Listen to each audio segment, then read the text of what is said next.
জীবন অনেকগুলো। একটা হচ্ছে রুহের জগৎ। রুহের জগতে আমরা সবাই ছিলাম। শোনেন, রুহের জগতে যার সাথে যার বন্ধুত্ব ভালোবাসা গভীর ছিল, দুনিয়াতে তার সাথে তার ভালোবাসা বেশি।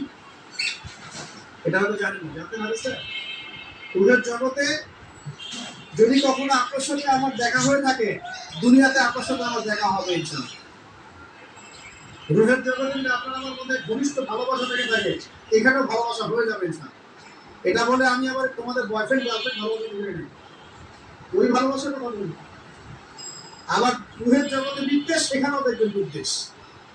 ওটা একটা জগৎ ছিল যেখানে আল্লাহ পাক সমস্ত আদম সন্তানকে সৃষ্টি করে তাদের রূহটাকে রেখেছিলেন এবং ওয়াদা নিয়েছেন।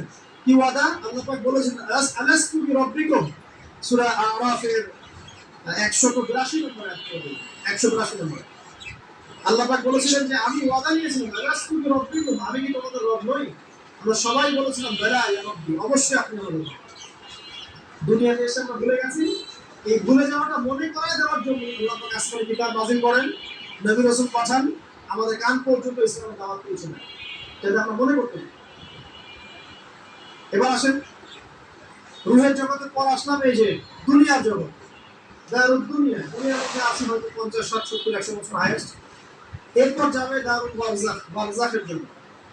পাপী ব্যক্তি হলে জাহান্নামের দরজা খুলে দেওয়া হবে, আর জাহান্নামের সে আযাব ভোগ করতে থাকবে।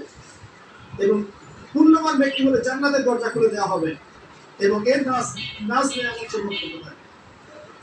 তখন তাকে বলা হবে এটা জান্নাতের সেই জায়গা যেখানে তুমি থাকবে। এটা দেখার সাথে সাথে শোনার সাথে সাথে তার যে খুশি, উৎফুল্লতা অনেক বেড়ে যাবে। এবং সে কি করবে জানেন? সে পৃথিবীতে ফিরে আসতে চাবে। সে বলবে আমাকে আমার পরিবার বর্গকে জানাতে দেন, আমাকে আমার পরিবার বর্গকে জানাতে দেন যে ভালো আছে।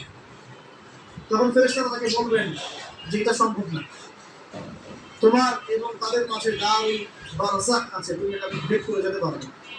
তখন তার আত্মাটাকে ইল্লিনে দেওয়া হবে, সবুজ পাখির আকৃতিতে জান্নাতে ঘুরে বেড়াবে।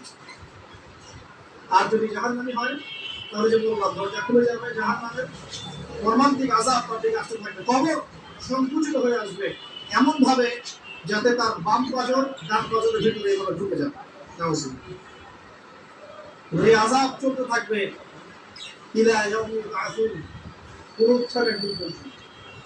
এখন এই যে হাদিসটা আপনারা শুনলেন, এই হাদিসটা ব্যক্তিকেন্দ্রিক নয় কি? এখানে তিনটা বিষয় আপনাকে ফোকাস করতে আমাদের। এক, তাওহীদ, আল্লাহ তাকে তাওহীদ। দুই, রিসালাত, রাসূলুল্লাহ সাল্লাল্লাহু আলাইহি ওয়াসাল্লাম রিসালাত এবং আখিরাত।